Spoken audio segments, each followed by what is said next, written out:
Welcome back, my friends. Another episode of Mesque Un Podcast. I'm here with Pablo and Buga. The three kings are in the studio. You're going to love it. We are on an international break, so no Barcelona football matches to discuss, but we will be talking about the players returning from injury, who are we most excited for, who's going to have the most impact. And then we're also going to get into a fun little list here that we're going to call The Streets Will Never Forget, aka Cult Heroes. We're going to talk about the players that aren't the big household names, but maybe it's a player that had just a couple of years of being at top four. Maybe it's somebody who's a legend at a smaller club. We're going to give our players that the streets will never forget.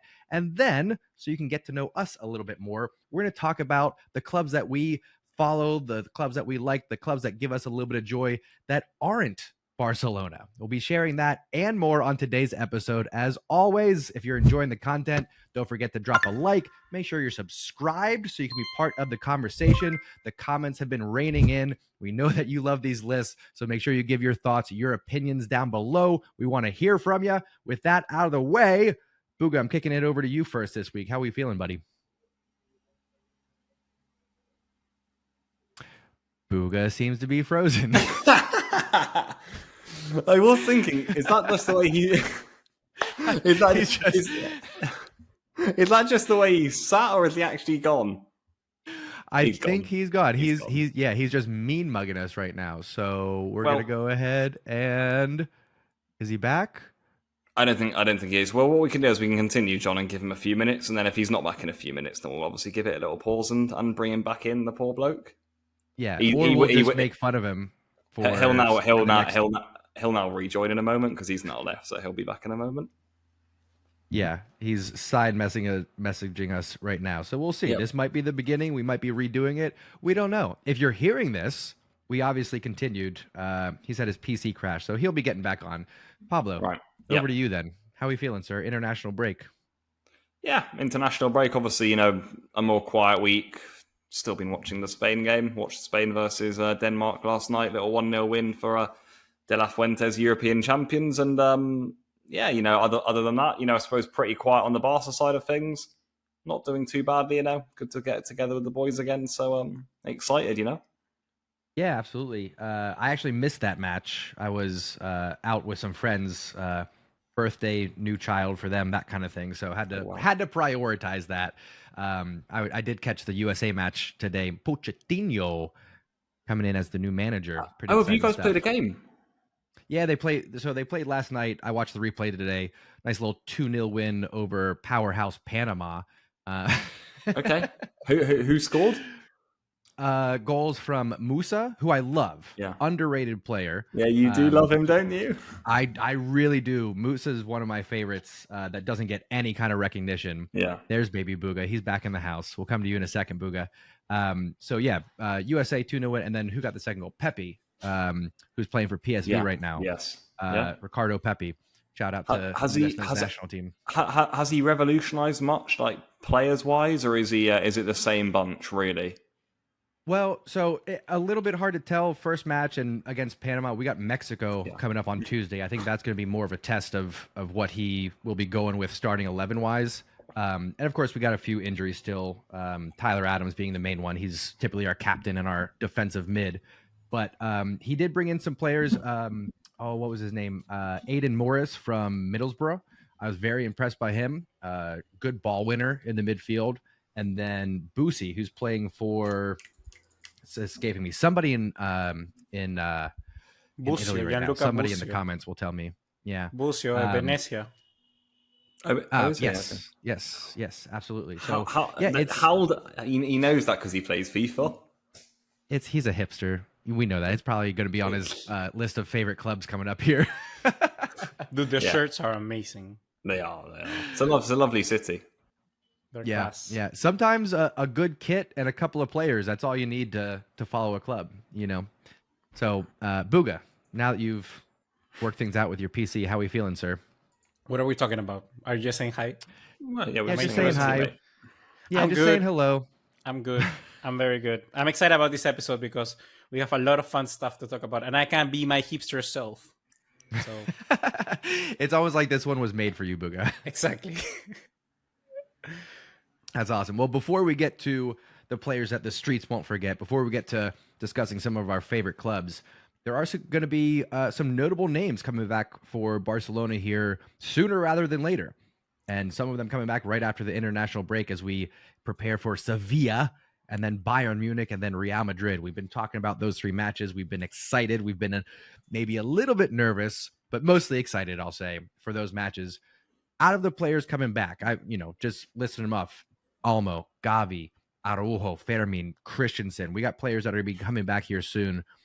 Who's going to have the biggest, the most immediate impact? That's kind of what I wanted to discuss first. Pablo, who jumps out at you?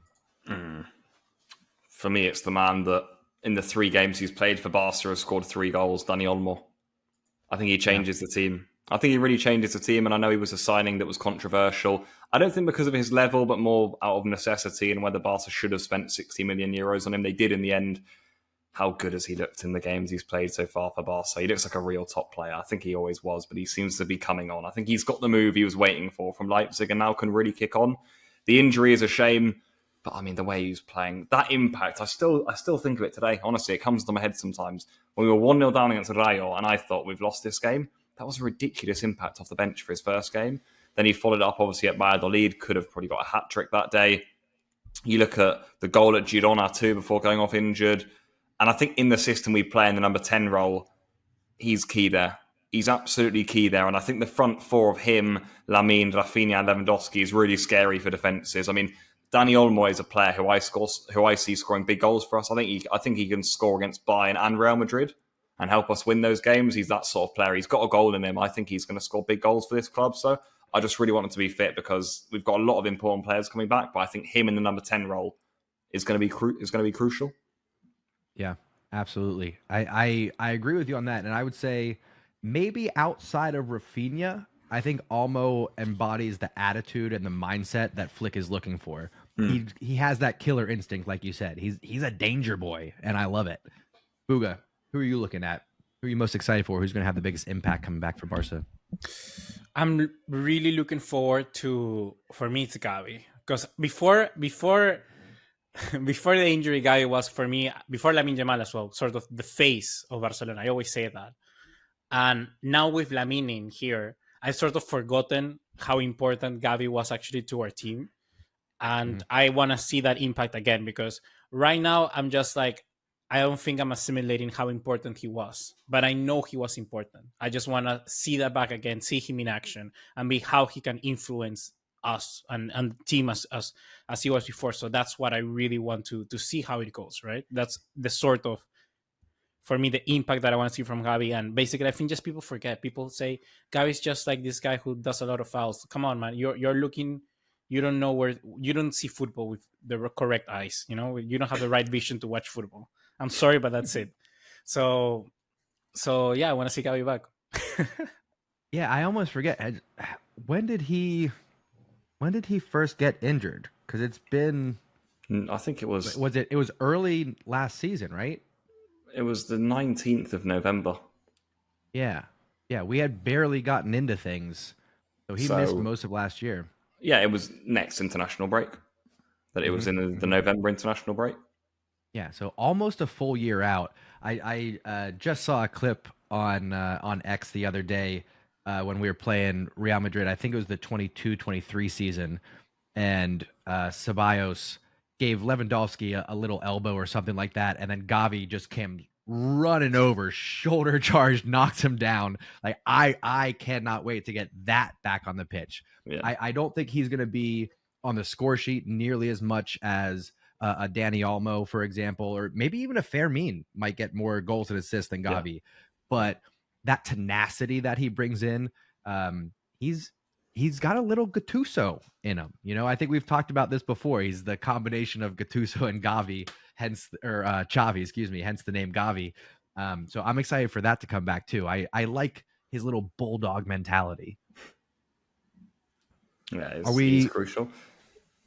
Go ahead, Pablo. Were you going to say something? I was just going to say, you mentioned Fermin there, and I think he does get overlooked now because of the Dani Olmo signing more than anything, but you know, he could be crucial for this Barca team, and I always thought he'd suit Flick's football. I think he just had a lot of overload this summer, too much football. But when he's back playing, I think he's going to be crucial as well. Goals-wise and energy from midfield, he's a top player. So I'm excited to see him back too. This can be a really good team if players stay fit. It's just, will they? I'm not sure. Yeah. It is a long season. We're going to need all these players. Yeah. Are we overlooking Araujo right now because of how things ended last season, I'll say? Yeah. I don't want to get into the PSG match, but I know a lot of people jumped off the Araujo hype train because of that red card against PSG, which ultimately cost us the match. Are we overlooking that at all? What do you guys think? I think that Araujo is one of those players that, like you mentioned, we're having such a good impact seeing in Inigo Martinez, Cubarsi, that partnership. But similar to Gavi, I just don't know where right now. First, whose position is going to take? Maybe Cubarsi. That's the one we sort of need to be asking, the sort of question we need to be wagering. Mm-hmm. But I think the thing is that we haven't seen the best of Araujo. Like the last season, it wasn't his best season. Like I think we've seen the previous seasons better versions of Araujo. Yeah. And that certainly changes, particularly our perception of how good Araujo can be as a player. Because when he's on his day, I haven't seen this in a very long time. Like he's properly one of those very talented defenders. Like on a one-on-one, he can beat you and he can get into it. And I haven't seen that since like Van Dijk, properly doing that. Those defenders have that ability in one-on-one to cover up ground, to beat you on that game, on that duel. So if he can get back to that sort of level when he just have that impact, I'm certain we're gonna get amazing things from him. But we just have to wait and see, right? Because like I say, we haven't seen the best version of him in a long time. So I want to see how maybe Flick can get the best version of Araujo back. And because I keep thinking, for me, Araujo is a perfect Flick. Oh no! Oh, I'm here. Matthew, I don't know what happened. That was Hansi. That was Hansi saying he's not my favourite centre back. What happened? Oh my god! You got a little zap from the gods. Yeah, a quick camera change there. You got a zap. That was a sign, I think. If Araujo plays badly under Flick, I'm going to come back to this moment. Here's what I'm thinking. Barcelona are in a great position squad wise right now. We've got depth, we've got youth, we've got talent.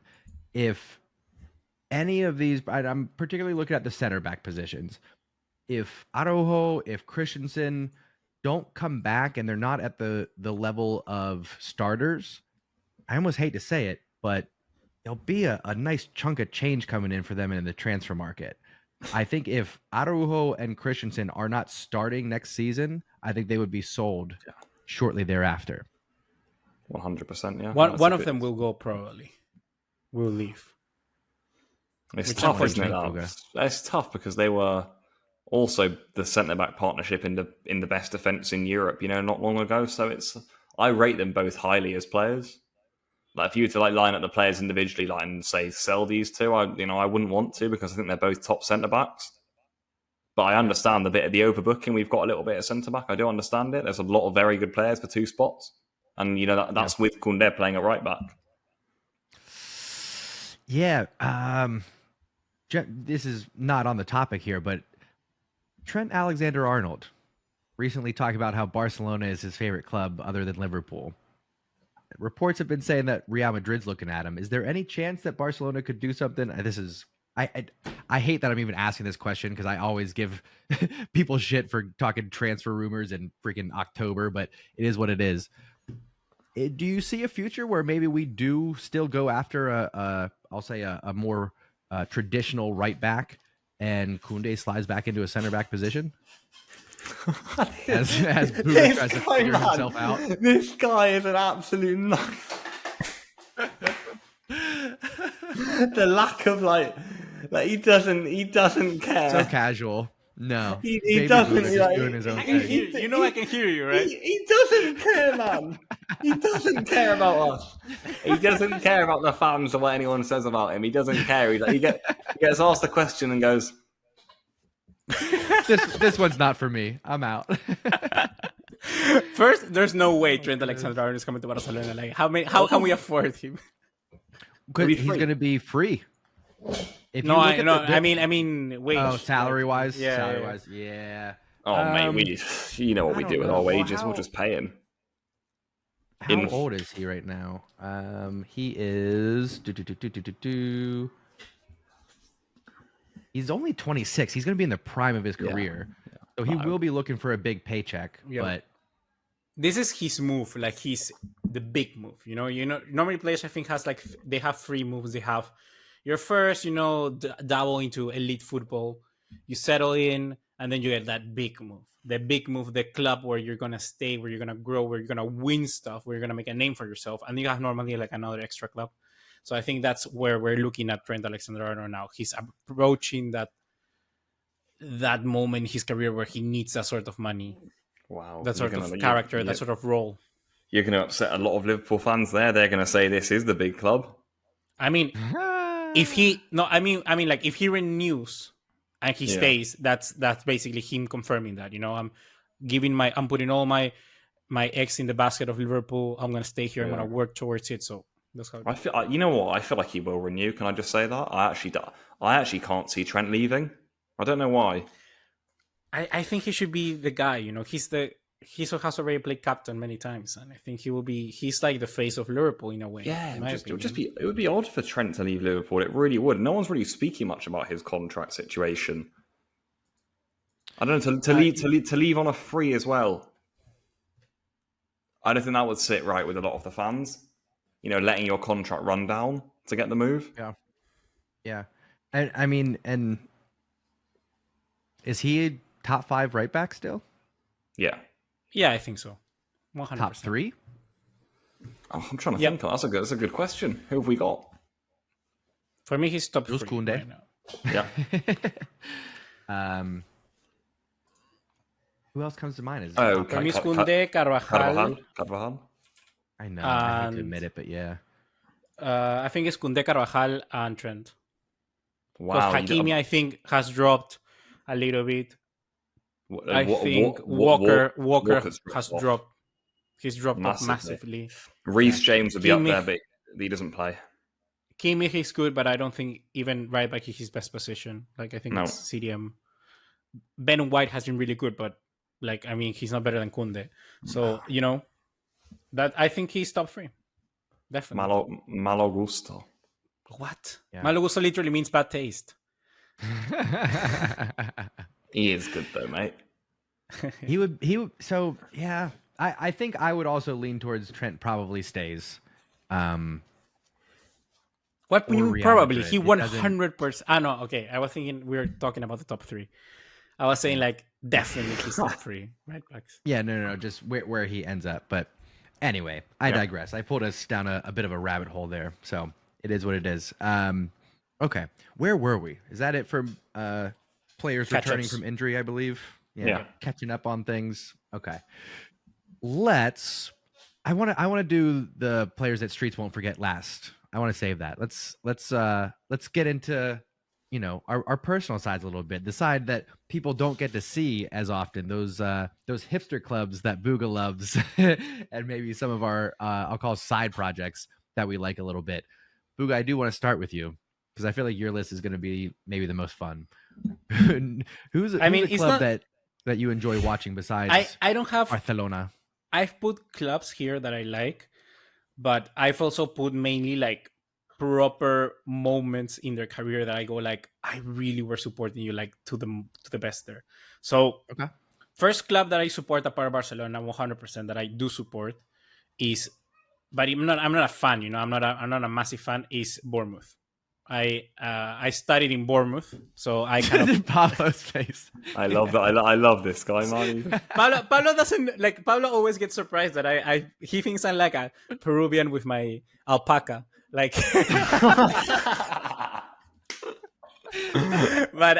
I've been places, okay. So it's I have a few shirts of. I've dabbled into different cultures, so it's like. So yes, Bournemouth. I really like them. The Cherries. I mean, I've done some media stuff with them before. Oh wow, you've kept that on the low. I mean, it's not it's part of the course. In my school, it was part of No big deal. No big deal. That's an exclusive. Don't mind me if I tweet that tonight. There we go. Okay. David Brooks was the player I talked to. Oh, lovely. David Brooks. The Nice guy who had bloke. like Yeah, nice testicular cancer. very nice bloke. I'm not familiar. What year was this, Buga? When I was 2017, I went to university. It was maybe 2018 World Cup. It was World Cup because I asked him about the World Cup. Yep. Wow. So yeah, Bournemouth. So I support Bournemouth in a way. I always play them like I always watch their games when I have time. Like if it's like Liverpool Bournemouth, I'll watch that game. You know, like I watch Bournemouth against the big teams. Like normally you wouldn't watch a Bournemouth versus I don't know Hull City, but like I'll watch a Liverpool versus Bournemouth. I think they're doing really good with Iraola right now. Last season with O'Neill. Before that, they were very good under Eddie Howe, definitely. Yep. And they've always had like a bit of Latin American connection for whatever reason, because Bournemouth is a very like retreat part of the UK. So it's like you have either elder people that have a lot of money and are sort of retiring there, like in their fancy beach homes, or you have students, international students that go there, and it's very like the most tropical part of the UK, I would say, like that area. It's not. There's no tropical areas in the UK. No, but mate. It's like Cornwall. Yeah, but that's what I mean. That area from like Brighton all the way down to you get more tropical as you go to Cornwall. Yeah, I was gonna say, mate. Yeah, Cornwall is where old Pablito was. You know, that was tropical. Yeah. No, I agree. I agree with you. So yeah, I've been to Cornwall once. When you said that, I was hit with the memory of, I'm pretty sure it was I think it was Kun Aguero talking about how his daughter had lost all the color in her face since moving to Manchester from Spain. Yeah. I'll tell you what. It is like that. Nolito said the same. Yeah. It's horrible. Like it might have been him actually. I literally became depressed. Like in really, the UK, you get no sun. You get no vitamin D. Like I literally today I wake up, I see the sun from my window, and I go like, "Damn, this is good. I feel good. In the UK, you go ages, like days, without seeing the sun. So it's like it really does impact. It really does impact like on your way. So that's Bournemouth. Should we do like 1-1, or should I continue? We'll go 1-1 here. Yeah. So that's my first one. Bournemouth. The cherries, up the cherries, and they also were sponsored by the university before, so they had like different things there. So I really like it. But you know what was very unfortunate for me? The whole time I was there is when Bournemouth was in the like they were in the Premier League, and then they dropped down again to the Championship, and then they went back to the Premier League again. So the only big match I saw there was City versus Bournemouth in like the FA Cup or Carabao Cup, I think. But you know, I couldn't watch the games properly. Like I won, but just that period, those 2 years, those 2 seasons was when they were in the Championship. So unfortunate for me. I wanted to watch the big games, you know. Nice. All right, I'll jump in next. Well, for those that have been listening for a long time, especially all the way back to the Engine Room days, you know I'm a FC Cincinnati supporter, so I'll shout them out.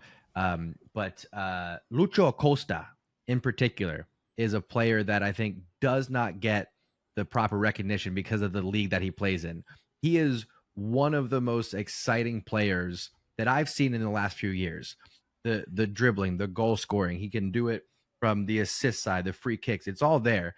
He brings so much fun to the game that for the last, what's it been now, 4 years, I've had season tickets for FC Cincinnati, and Lucho Acosta is a big reason for why I keep coming back. He's so much fun to watch, and he's been trying to switch over to the U.S. men's national team. I don't know if you guys heard that. For the last few years, he's put little hints out there in some interviews here and there saying, you know, I'm available if I get tapped, because Argentina's not looking at him. So yeah, so easy one, low-hanging fruit that I'm starting out with. But of course, FC Cincinnati is on my list there.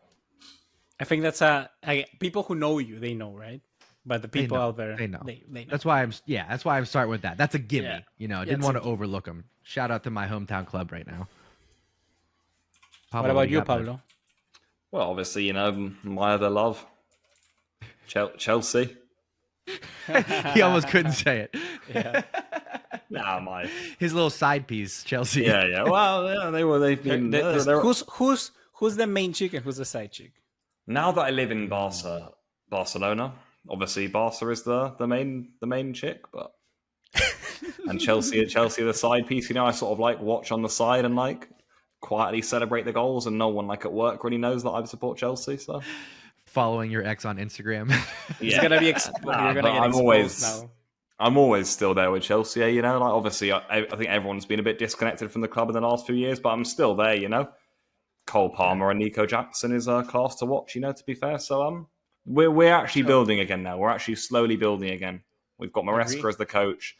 They're actually it's a young, exciting team. It's actually fun to watch. I actually enjoy watching Chelsea again now. So we're actually getting them. So I will say, one, Pablo, I'm curious what got you started following Chelsea in the first place. But I will say, for a long time, Chelsea was actually on my list because I think I've told you guys before, when I was 16 years old, not too long ago, there was a Chelsea versus Roma friendly here in the States. And Chelsea put on a little football camp for local players. So me and my high school team went to it. One of my friends got selected to be a ball boy. Long story short, a few other of us got roped into it. So I got to be ball boy in 2005, I believe it was. They had just signed Didier Drogba that summer. So John Terry, Frank Lampard, Damien Duff, all those guys. And then for Roma, Francesco Totti and I forget who else. He was the big one. But Chelsea really stood out to me. So for a long time, I followed them. Like through the Mourinho years, for example, I was riding that train. But I really fell off these last 3 years when the club has just completely changed face. Like I don't recognize half the players anymore. Yeah. No, obviously it has changed a lot. Yeah, it has changed a lot. But no, yeah, I mean, I've loved, growing up supporting Chelsea. I think people do think, because I don't talk about it as much, that I don't care about Chelsea as much. But I actually do, I really do. Like, and when Chelsea have won big trophies, those were some of the best moments of like me growing up as like a kid. So yeah, I've loved being a Chelsea fan. I've been lucky. Weird, obviously supporting two big clubs, and I got, to this day, a lot of stick and abuse for it, especially at school. But that was horrible. That's weird. Honestly. Yeah, in school in Twitter. Mate. Oh, God, don't. Yeah, that's a big reason why I don't mention it as well. Because now that I work for Barca, it's like, I'm Barca, and I don't have to. No one here talks much about the Premier League as well, which is really good. So if Chelsea have won or lost, no one mentions it. No one knows or like cares. They really don't have a clue. They're like, "Oh, Chelsea dropped points to Crystal Palace." Like, no one knows here. No one has a clue. So I can almost get away with just watching Chelsea on the side and just relaxing about it, which is what I'm doing now. Yeah. Who was the top club like growing where you grew up, Pablo? Yeah. Who's the local club or who's the top club? Well, I mean, for me, I was in Bristol, so there were Bristol Rovers and Bristol City. But what people did was they never just supported those. It was either Man U and Liverpool plus Rovers or City. It was like always in Spain, that. you are like from Andorra, but you support one Barca or Real Madrid. That's how they do. Yeah. So classic in Spain is the same. Yeah, it's a classic. They pick Barca or Real, but yeah, it was Man U, Liverpool. So Man U plus Rovers or Liverpool plus City. Yeah. Love that. All right, Baby Booga, hit us with another one. So this one is one of. So, which one do I go with? I'm thinking. Okay, so I'm gonna skim through these two ones really quickly. These are like two teams that I mean, our teams are support, but are like, I just really was into. I've never supported like such a run in quite a while. For me, of course, I'm Peruvian, so I support my national team. That's a fact. Mm-hmm. But I don't think you understand, like, when we've never been to a World Cup. Like, we've been to a World Cup, but it's like ages ago, like 36 years ago, since 2018. And just that 2018, that I was the happiest man alive. Like, dude, it was insane. It was so, so good. And the build up to the game from Peru versus Denmark was insane. The first game of the World Cup, the group stages, was insane.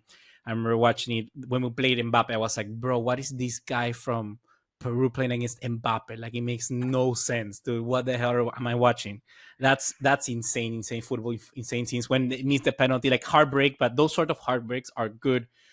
So that era with Ricardo Gareca, who was our manager, was so amazing for me.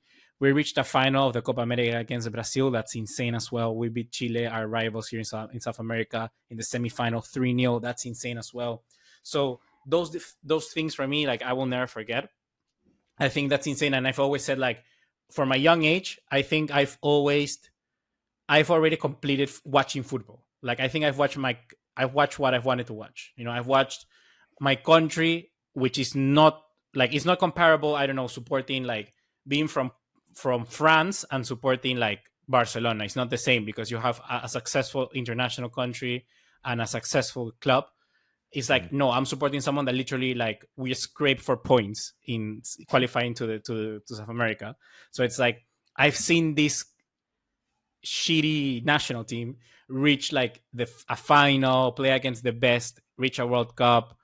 I've seen Barcelona win a Champions League, win La Liga, win the Copa del Rey, my favorite player win a Ballon d'Or, you know, blah, blah, blah, like that. So it's like... What, Modric? No. I mean, when you're a kid, everyone's favorite player is Messi, you know, or Ronaldo. That's it. So like things like that. So I've had those sparks of emotions, the same. And for me, the other one that I was really quickly want to say, like, for me, I was so supportive of Barcelona 2019-2020, like when we lost against Liverpool. Like that year, I was 100% certain we were gonna win everything. Like 18, Messi. 19. 18, Messi was in another level. Ter Stegen was insane. Undefeated up until the last game of the season.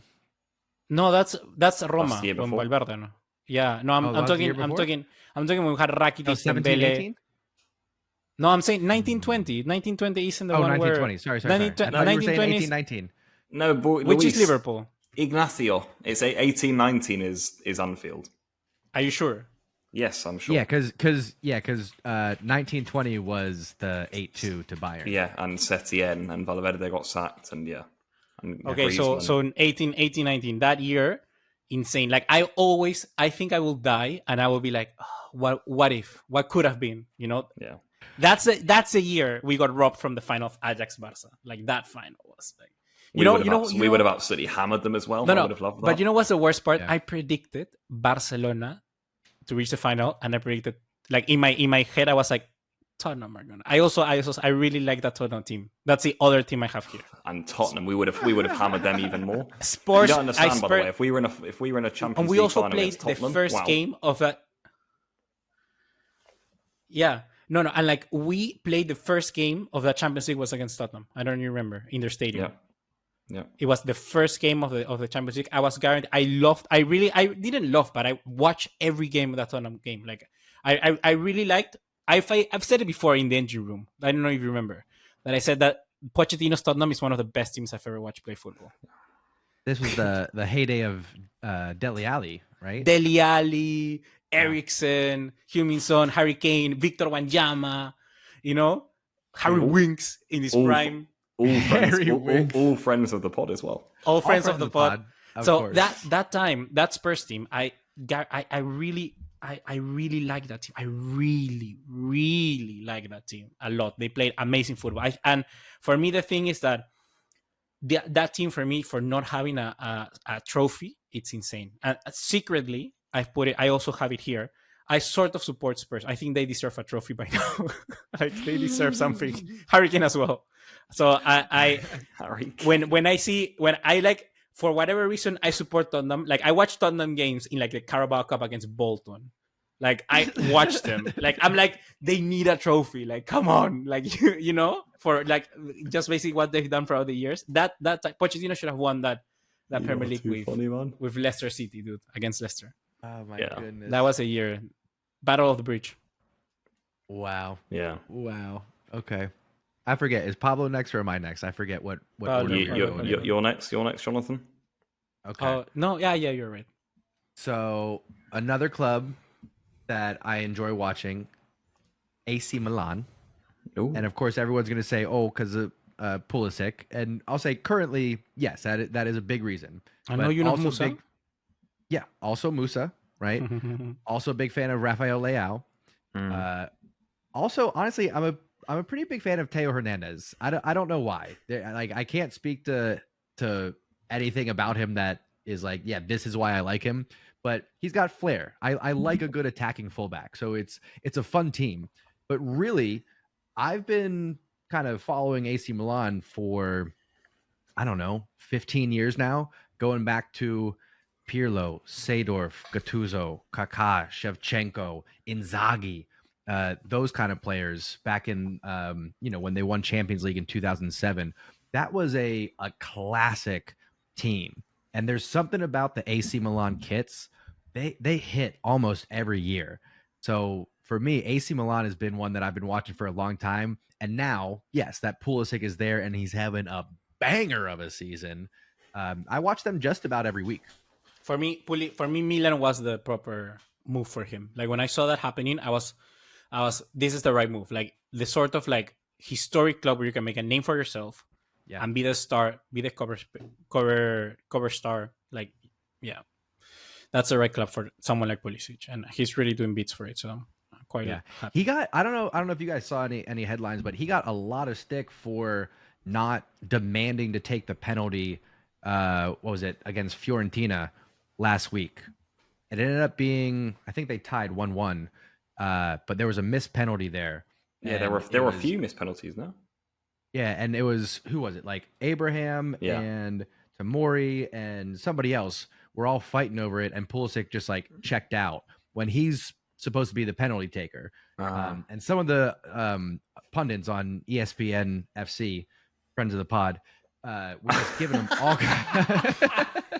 We just throw that name tag all around. So what is like, where does that leave someone like an actual friend upon like Marca or Leah? Like where does that leave them? Oh, they're OGs. They're OGs. Yeah, true friends of the pod. True. I don't know. We'll have to come up with some tiers, I guess, because we do that pretty often. How casually you said it, Joe. Just to let you know, of course. Craig Burley, friend of the pod. No big deal. Yeah. We'll get there though. Eventually, all these folks, will be friends of the pod. Maybe it's I'm just projecting a little bit. Maybe I'm manifesting. But this pod will get on that level. I say this all the time. We are the most popular football podcast in the world. It's just going to take a little bit for everyone else to figure it out. That's all. We're going to get there. So we appreciate all our listeners. We appreciate all the friends of the pod. And of course, shout out to our regular guests that come on. That was the most political answer ever. Always the diplomat. Yeah. Pablo, give us another club, and I think we'll do one more round after this. All right, yeah.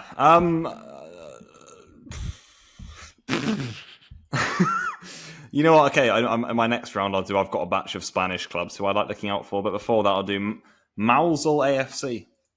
Woo! Yes, sir. In the 9th tier of English football was a club that, well, I suppose like Bulga, who I worked for them as a reporter while I was at uni. I mean, people I'm sure won't know anything about Mausel, but yeah, 9th tier of English football, far, far, far west at the point of England in Cornwall, the tropical Cornwall, where it rains 350 days a year. The exotic. Yes, exotic Cornwall. That is a nice place in summer. I mean, to be fair. it's the closest parts of the UK to the equatorial. Yeah, exactly. The equator, yeah. Equator. Ecuador. They're the same thing. Come on. Same thing. So yeah, Miles on AFC. And really, would you say kind of your launching pad to Barcelona? Yeah. My little home, where I developed a lot as a journalist, but also as a person as well. I had a lot of great memories at Mausel. Yeah, it was like a little home for me. So yeah, I do miss it here. I'm a homesick man. Yeah, and you can tell if for folks that follow Pablo on Twitter, when he's posting stuff, you still get a lot of love from the Mausel folks. That's what I see. I see that. People really, you have made an impact there, and people respect that. Yeah, no, I've got it's a lovely place. Yeah. Friends of the pod. Buga, over to you. Give us one more if you've got one more short. One more, and if you got a few you want to ramble off, go ahead. But give us one more good one. No. I have just one more that I can think about, and it's that I always support Atletico Madrid in the Champions League. Why? Because I mean, not over Barcelona, but it's like I think Atletico Madrid, like, they were so unlucky. Like, they should have won up the Champions League right now. Yeah. Dude, they were so unlucky. Like, Come on, the two finals that they lost against Milan in Milan and the final in Benfica, like in Lisboa, dude, like they were so close. And I really support them because I don't know, I think that I just love the fact that even though they don't play like that anymore as much as they used to, they still are like a Park de Bus sort of team. And to see how that gets into the head of people and like top teams, like I remember a battle they had against Manchester City. I think it was in a quarterfinal. I'm not remember which exact UCL which year, but I remember like Simeone got into the head of Guardiola. Like Guardiola couldn't break them down, and it was 0-0 until like minute 80 of the second leg or something crazy like that. So it's like I love that sort of thing. I love that sort of nail biting strategy that Diego Simeone puts. And even though I don't know. Maybe it's because Peru wants to do stuff like that, but it's like, we are like a small club, but I appreciate that. I think that's that sort of mentality of defensive football. I do like it. I don't mind it. I actually find the beauty in it. So that's why I respect them a lot. And they were so close of winning. Like I think they need one of those because they are better than many clubs. Like I think they should be higher up than Arsenal in terms of like European pedigree. And like they should be. Arsenal, I think Arsenal haven't won a European trophy. I know, but it's what I mean is like I think they're bigger. I don't know. I think they should be bigger. That's my take. All right, a little teaser because we're going to get into maybe next week, maybe here in the near future. As Buga mentioned, we're going to get into ranking the top 5 biggest clubs, and I think that's going to be a very fun one. So make sure you tune back in for later episodes for that one. But yeah, interesting points there about Atletico. Pablo, what were you going to say? I was going to say that I feel similarly about Atletico sometimes. You know, like when you see Atleti like away to like a powerhouse in Europe, like some of those years was class. You know, and obviously the most horrific games if you were to play against them. I mean, I remember I couldn't stand some of the ones. I used to hate them almost as more than Real Madrid at one point because they were so. We respect them. In the Champions League, they knocked Barcelona out. But they used to seriously piss me off. There was a few years, maybe between 2013 and 2016. Wow, I really had a hatred for Atleti because I thought they were filthy. They would try and kill Neymar every game. That was their game plan to break Neymar. And they would obviously, beat us sometimes, and obviously that makes you angry. So yeah, they knocked us out of a few Champions Leagues in that span as well, didn't they? Actually, so. Yeah, but very good. And yeah, obviously I did love a few of their games, when they would beat some of the big dogs. And yeah, they were brilliant at that and seriously rattle a lot of people. So yeah. Simeone is a character that it's hard not to have some sort of love and respect for him. I think he embodies everything what football is like for most people, like in the streets, it's not like, it's like just win. At the end of the day, sometimes football is more simple. You just got to it's literally 11 men trying to put a ball in the back of the net. And I think he embodies that. Yeah, love that. All right, back to me then. I'm going back to England, Fulham FC. Damn. Yep. Strong American ties. Tim Ream, Anthony Robinson, best left back in English Premier League right now. Shout out to Anthony Robinson. It's honestly a better one. I'm honestly, Pablo, that's disrespectful because I'm agreeing with John. I'm sorry. I am agreeing with John. Like literally, I don't think there's a better left back around. Maybe Guardiola, but like in form since last season, at the end of last season, Robinson has been. Wow, insane. You guys are coming in hard. Pablo, if you look at it, he's typically up there for duels won, for passing percentage. He's got pace. He's got power. I would love to see him move on to a bigger club here. Really, in the next year or two, I would love to see that. Because he's how old is Anthony Robinson right now? Still 26. Yeah, he's 27. So he's entering the prime of his career right now. I would love to see him go somewhere that's fighting for titles. But beyond him, even right, it goes back further than that. You go. Back in the day, I'm talking Carlos Bocanegra. I'm talking Brian McBride. I'm talking Casey Keller right now. You know what I mean? Yeah, this goes back to the early 2000s. That's a shout. Yeah, absolutely. So I've been, Fulham's been on my radar. I remember using Fulham as my FIFA career club back in 2006. I'm doing a career mode right now with Fulham, like literally right now. I'm fourth in the Premier League. Love that. Love that. So yeah, Fulham, always near and dear to my heart. And again, a club that typically has pretty good kits. I like their one for this year. I might Yeah. get myself an Anthony Robinson And kit. Anthony, Might have that'll to be happen. that'll be cold. That'll be Yeah. class. Absolutely.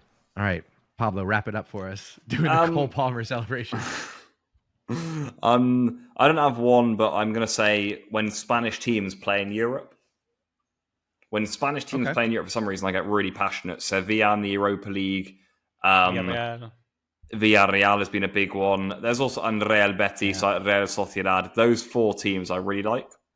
So I'm going to say those guys. And especially when they play away in Europe, when I think on paper they don't have as good players like Man U do sometimes. But the way when Spanish teams play in Europe and surprise everyone with the quality of like possession and their individual like quality as footballers on the ball is so impressive. So I'm going to go for that.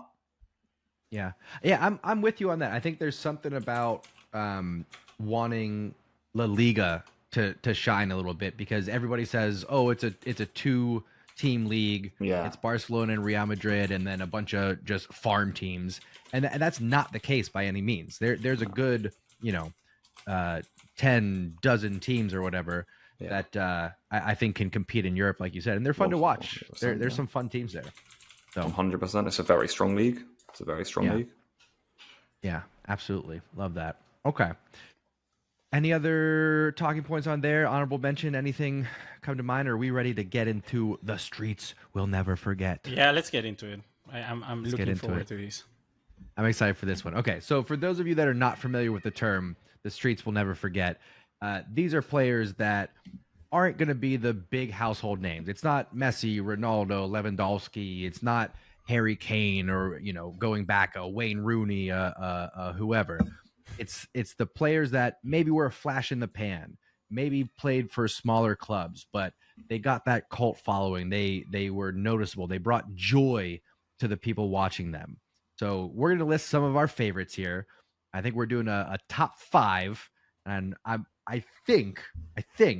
suspect we'll have some good diversity here. I know, like, on some of our recent lists, I think Pablo and I had the exact same top 5 midfielders, for example. I think this one might open things up a little bit.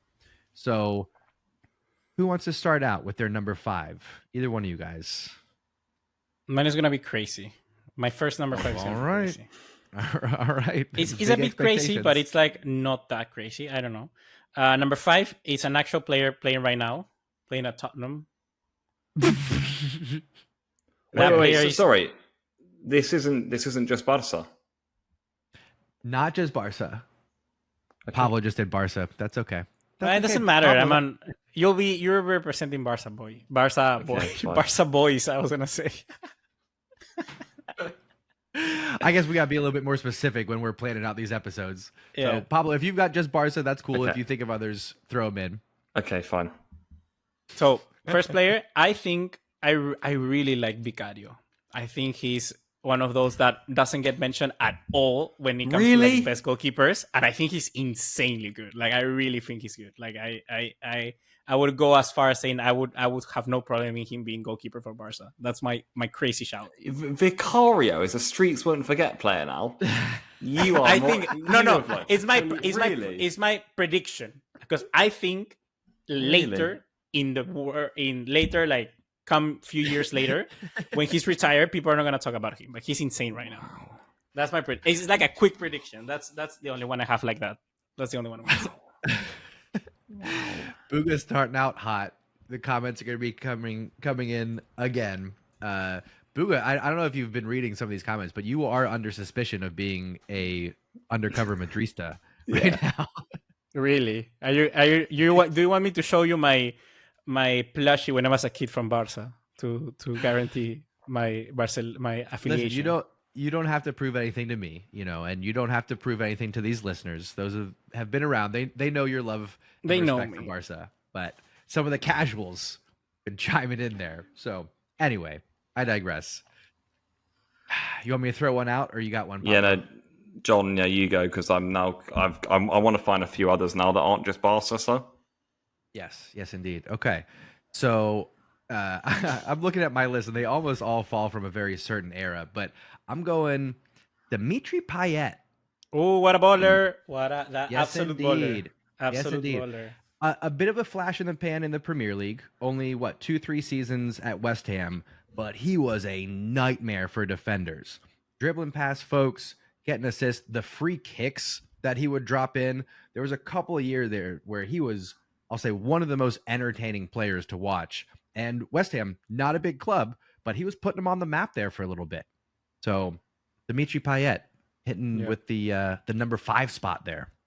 Are you ready, Paulo? I want to hit. No, I mean, go on. I'm a bit disappointed. I think I could have got a few. There's a few that I could have got some cool ones here. But look, I've now got 3 from Barca and 2 from elsewhere. Okay. So we'll leave it at one that. from elsewhere then. 1 from elsewhere. I've gone for Mitchell. Yeah. Michu. Tell the kids Swansea. about Michu, Pablo. Michu. You know what? I remember I was obviously... I'm a bit of a kid in this regard as well, but I was very young when Mitchell first came to Swansea, but I was well into the Premier League by then. I know he was at Oviedo before and whatnot, but when he came to Swansea, and I thought this guy's a proper demon, and he was whipping out the little celebration as well, the classic celebration, and what a player with his left foot. So I loved a bit of Mitchell for Swansea. What a guy! He is, for me, one of the epitome of streets won't forget. Yeah, Indeed. I have. Love that. For me, it's one player that next player for me is one that won't really get he was a good player. Like he's one of the players with the biggest transfer sales ever. But people just forget how really good he was, and I think people will forget that. I mean, for me, I was watching the other day the best goals from this guy, and they were absolutely unreal. For me, it's Philippe Coutinho. He was properly. Oh, okay. I was so excited when he signed for Barcelona. I was like, yeah. Bro, we're getting he's gonna be replacing Iniesta. So I was so excited, bro. And I don't know. He just se pinchó. He just fucking deflated like a balloon. I don't know what happened to his career, dude. But he was so properly good, a good footballer in Liverpool. He was insane. He had a signature. When you have a signature move, you're a proper player. Proper player. Yeah. And then I have some more Chelsea shouts for Pablo afterwards. I'll say I was equally excited for Coutinho to join Barcelona. I really thought that was gonna launch his career to the next level. I thought he was gonna do big things. I thought that he'd be at Barcelona for a long time, and it didn't pan out. It didn't pan out at all. And I don't know if it was the pressure. I don't know if it was the tactics. I don't know if it was. I don't know what it was. I would love to get that inside scoop one day, but yeah, I'm with you on that one, Buga. Liverpool, Philippe Coutinho. The streets will never forget. Love it. Next one for me actually got mentioned recently on the podcast. I forget what we were talking about, but Torre Yaya, former Barcelona, Wow. but really, I'm talking about his City days. There was about 3 seasons there where he was just a bull, absolutely untouchable. He'll never get listed in anybody's best midfielders of all time. He didn't have the longevity for that. But in terms of a physical presence, in terms of just a powerhouse box-to-box midfielder, he was fun, baby. He was a lot of fun to watch. And this was really at the start of City becoming what they are today. He was part of that squad there. And I got a lot of good memories of him, 2013, 2014, having him on my fantasy team, just racking up points. Torre Yaya. You, Pablo? I've got someone who we did speak about last episode, I think, because it came to my mind, and I think you might as well have him as well, Bulgar. Loic Remy. Oh, I have him as well. Yes, I have him as well. Yeah, what a man. You actually brought a lovely little memory back into my head when you mentioned about Remy off the bench in Chelsea's title-winning season. I remember around the Christmas tree with my laptop watching Remy, get important goals for Chelsea, and when if Costa was out injured or with a suspension or whatnot, and he was a proper player off the bench for Chelsea and got some big goals for us. And he was at Newcastle before too, if I'm not wrong, and was good there. So yeah, he was a top player, Remy. I have a one for you. This is a proper street we'll never forget. Vicario. No. Starts with V as well. Van der Vaart. No. Victor Moses for Antonio Conte. Oh, that is an absolute. That is That is a cracker from well you. Done, Buga. Well done. That is a Victor, cracker. Antonio Conte turned Victor Moses in the best freaking fullback in the entire world. I'm not joking. He was so good. That was a proper baller, a proper player. He just had the complete flank under control. He was so physical. He had absolute stamina. He was just a workhorse going up and down the field.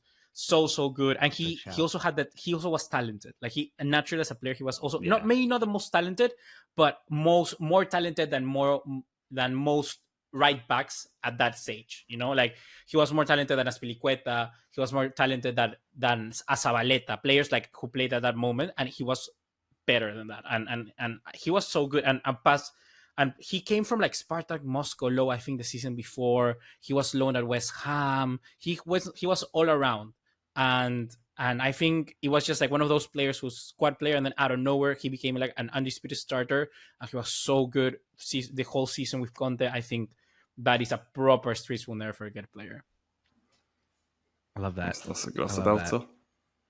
All right, my third spot. It's actually 3 players because you can't separate them. They're tied. They're all tied together. Wow. N'Golo Kante, Riyad Mahrez, Jamie Vardy. Wow, the Leicester boys. I couldn't pick one of them, but I also couldn't have 3 of them take up 3 of the 5 spots. But Leicester, their magic season. Jamie Vardy, chat shit, get banged. Riyad Mahrez just dancing around defenders, and then N'Golo Kante shutting things down in the midfield. That was, outside of Barcelona, those are my favorite football memories. Watching Leicester in 2016 lift that trophy, because it's a Cinderella team. They had no business winning the matches that they were winning. They had no business the next season being in Champions League, yet there they were. So it's one of those stories that like it goes outside of football. It's uplifting, it's heartwarming. If there's not a movie on the way, there needs to be. Yeah. That needs to be a properly produced Disney sports film that really encapsulates what they did there, because it was, and it wasn't like they were just sitting back, bunker defense, and like squeezing out 1-0 wins or anything. No, they were taking it to these teams. Jamie Vardy had was it longest goal scoring streak? Yeah. Was it? I know he had something that he took from Van Nistelrooy, right? Yeah. So they just I remember waiting week in, week out, week in, week out, and he broke the record. I remember. Yeah, dude. Love it. Chat shit, get banged. My favorite football saying of all time, perhaps. Yeah. So have to give respect to all 3. And there's more players, of course, that played into that, but those 3 in particular, I think, were the face of that club for there. So Mahrez, Vardy, and N'Golo Kante. It's a good one. I have so many, dude. Right, I am now in my little Barca top 3, and I think a few of these are quite rogue. Actually, the next 2 in particular.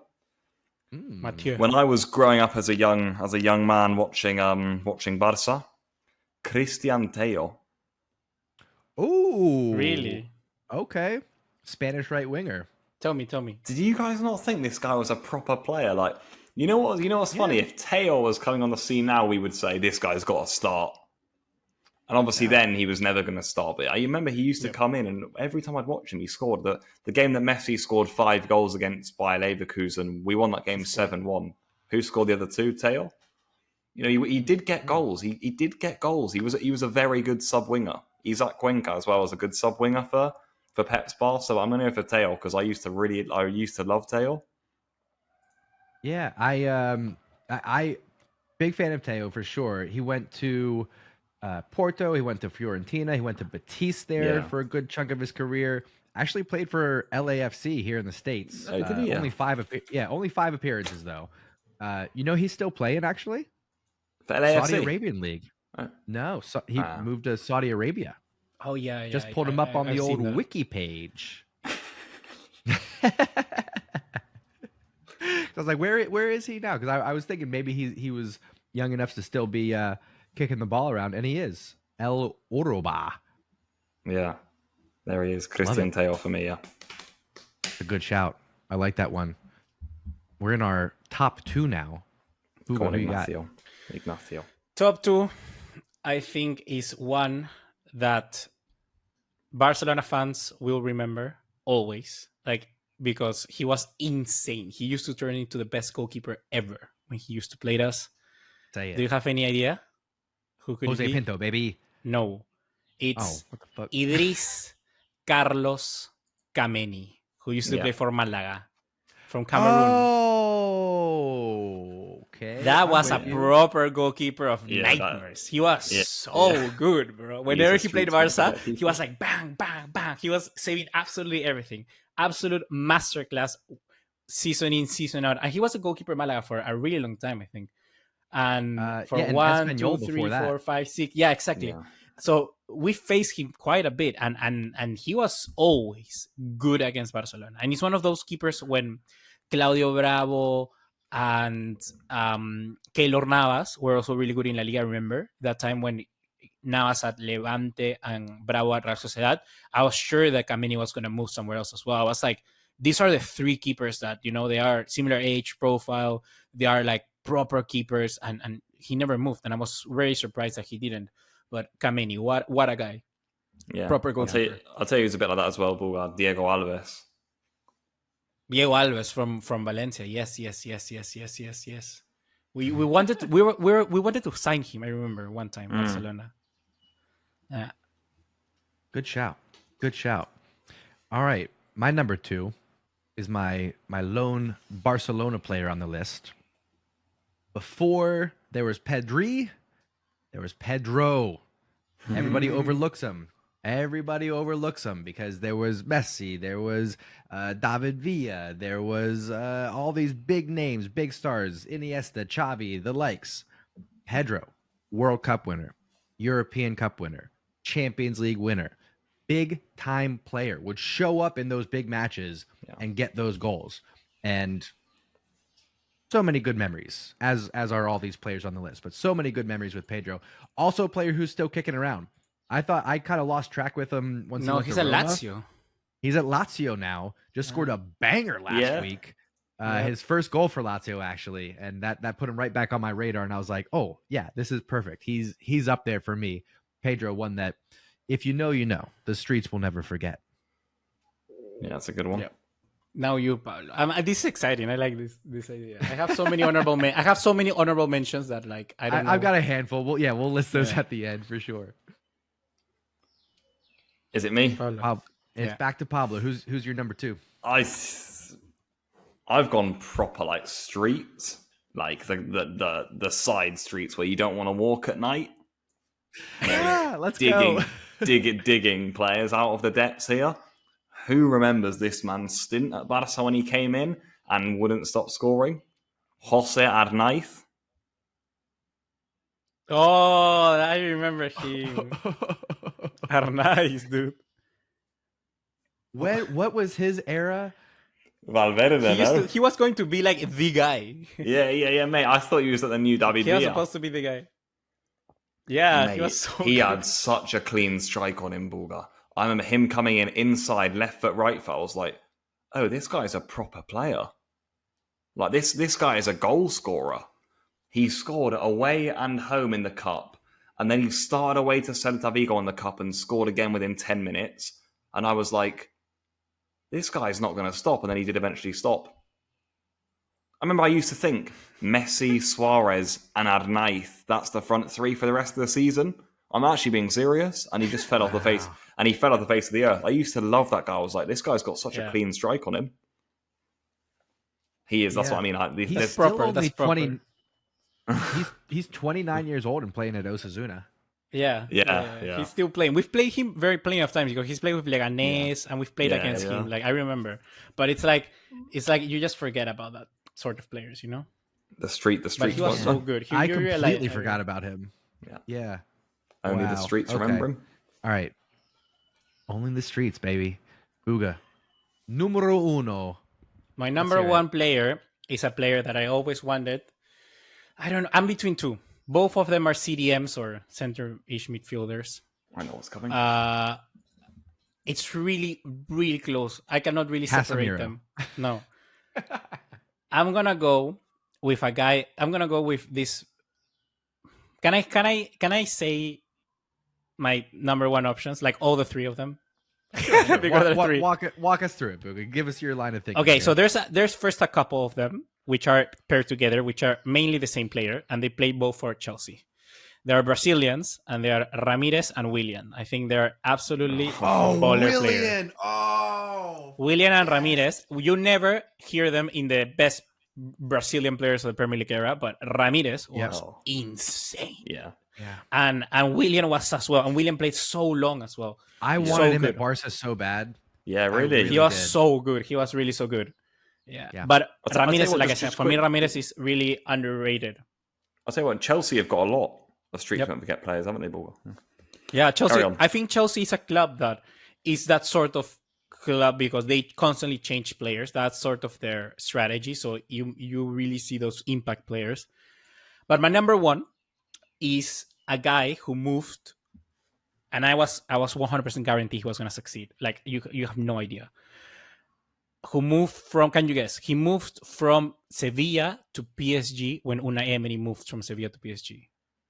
Unai Emery took him from Sevilla to PSG. He was like, "This is going to be my man," and he took him from Sevilla to PSG. Sevilla to PSG with Unai Emery. What position? CDM. It's not Banega, is it? No. It's Banega? It's Grzegorz Krychowiak. Oh, the Polish defensive mid. You're hilarious. That's my number one.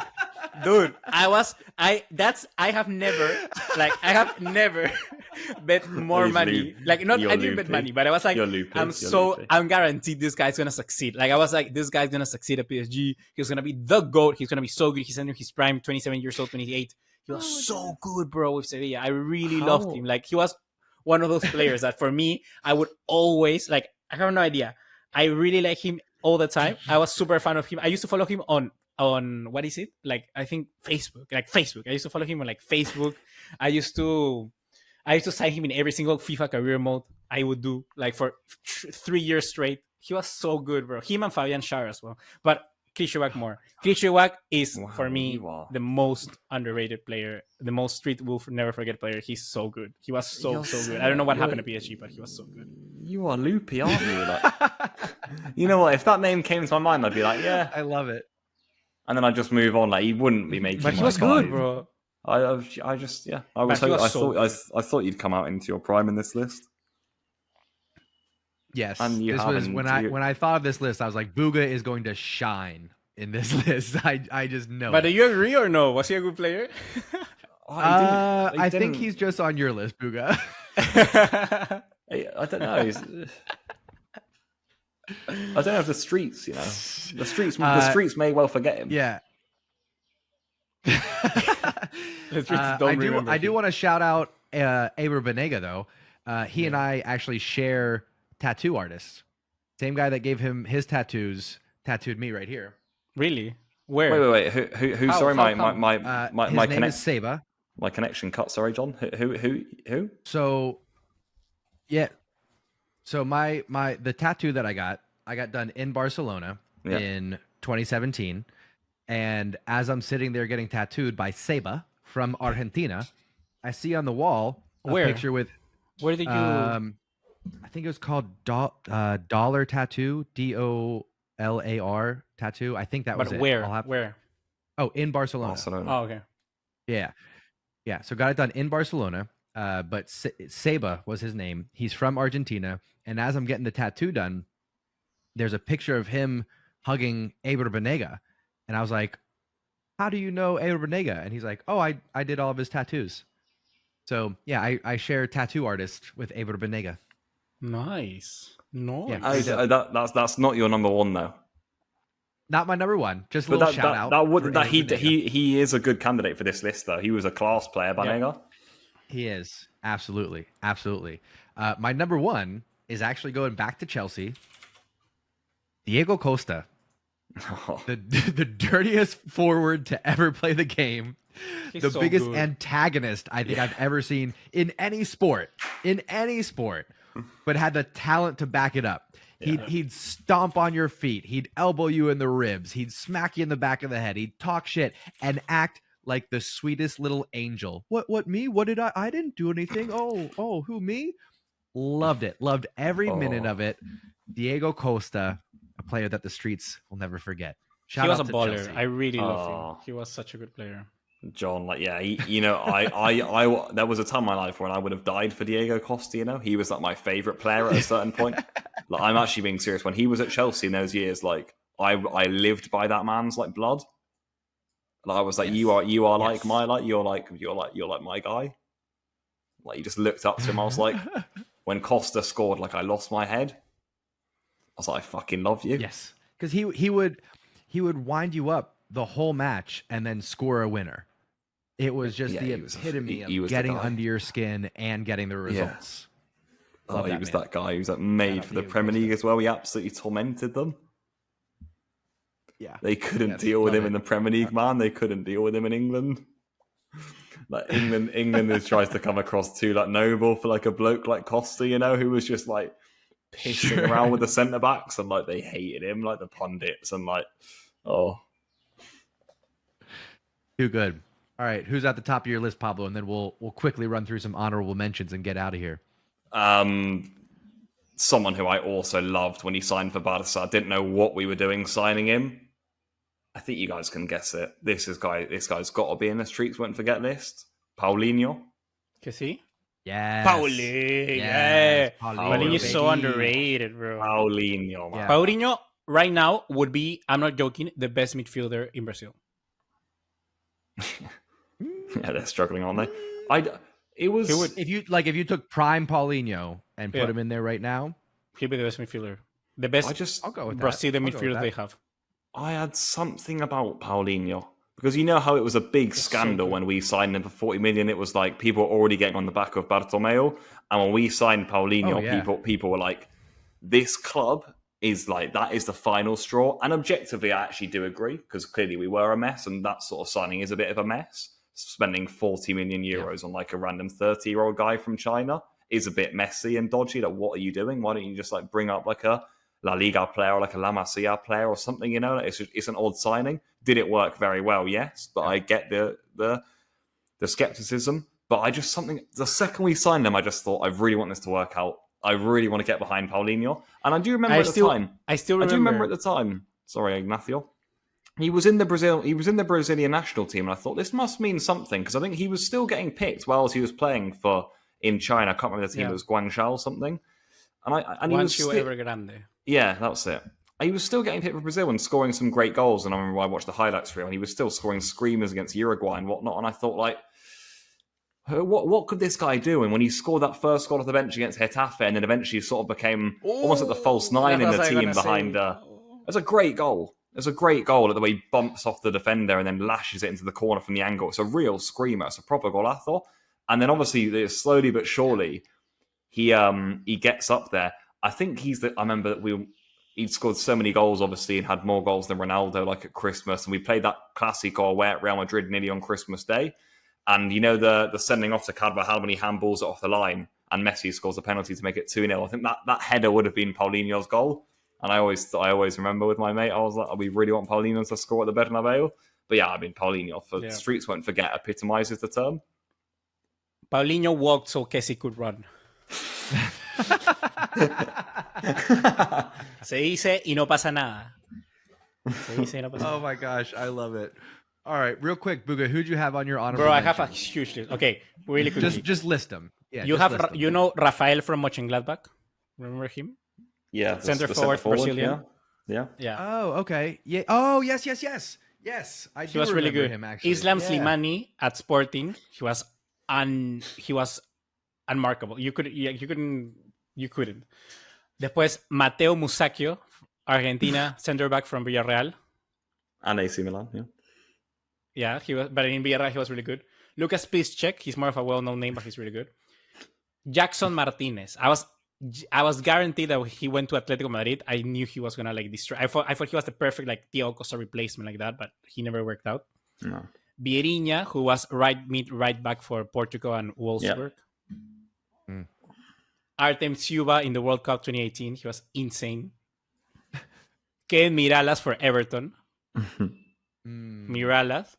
Yeah. Naldo, who was a center back for Wolfsburg as well, Brazilian. Yes. He was really good when he was like 34 years old, something like that. Yes, sir. Lichtsteiner, he was really good for Juventus, Arsenal as well. And he's very underrated spell at Arsenal. Afterwards for free. Miguel Veloso, who was a CDM. I don't know if you remember from Portugal. He played at Genoa a long time. Cáceres, who's the How Uruguayan. long is this list? It's really long. Cáceres, Uruguayan center back, right back, full back. He played like until 30. He played so much for Uruguay. Then Jonas, striker for Benfica. Sure. Yeah. You remember this guy? that. Keita Balde Diao. Yeah. He played at Lazio. He was Barcelona. He played at Inter. And Monaco. I thought he was going to be like the next big thing. And then this guy potentially was my number 6. And that is Kevin Gameiro, who played for Sevilla and Atletico Madrid. Yeah. Okay, good list. That's my list. Good list. Long one. Good list. Proper player, bro. Yeah, I've got just 3, I think, that were close that didn't make it. So I wanted to think of an American to throw on there. Clint Dempsey. Yep. I knew you were gonna mention him. You have to because he came with swagger. He came with flair. Most goals scored by an American in the Premier League. He carried us through a couple of World Cups. Almost beat Brazil in the Confederations Cup going into the 2010 World Cup. Had a great goal in that match before we blew a 2-goal lead. I'm still upset about it. No big deal. But shout out to Clint Dempsey. Dimitar Berbatov. Mm-hmm. That's a great player. Proper player. It's a good one. Proper player. And then he went United Fulham, right? Tottenham United Fulham. Yeah, Tottenham United Fulham, and then Monaco, but whatever. But yeah, that era there, Tottenham United Fulham, I think played some great football, some fun football, and then somebody that it's borderline streets won't forget. That's why I didn't put him on there. But Franck Ribéry, I think he gets overlooked as a top winger quite often. Okay. But his era at Bayern, playing opposite of Iron Robben, I think was some amazing football. And of course for France as well. I always think that if Messi and Ronaldo didn't exist, like Ribéry would have had that Ballon d'Or in 2014, was it? 2015. Yeah. Yes, sir. I haven't really got any more names, but even just from like hearing about some of the names, I mean, Demba Ba comes to mind. Do you remember Coque? Do you remember Coque for Sevilla? The fullback spelt like Coke, like the drink. Scored, I think he scored 2 goals in the Europa League final against Liverpool. What a man! Yeah, there's actually hundreds when you think about it. There's genuinely hundreds, but off the top of my head, those are the few more that I'll throw out there. But there's just an endless amount. Felipe Luis, he's a bit more mainstream actually, but do you know that? Have you seen that Felipe Luis is manager now? Is he? Where at? He a manager for Corinthians, I think. For someone. Okay. Yeah. Felipe Luis. Felipe Luis became manager the other day. I saw it here in Latin American news. Felipe Luis is now the manager of Flamengo, which is a big club. It's not like a small club in Brazil. It's like one of the biggest clubs. Notable. Yeah. Yep. All right. Well, we went long on this one, gents. This was quite the conversation. So shout out to everybody still listening, sticking through this one with us.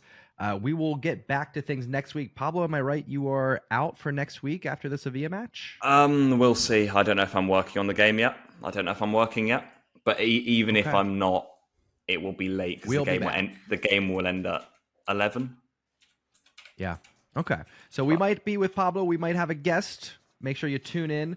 We'll be here discussing the results against Sevilla and a little match preview for both Bayern Munich and Real Madrid. I am so excited for next week.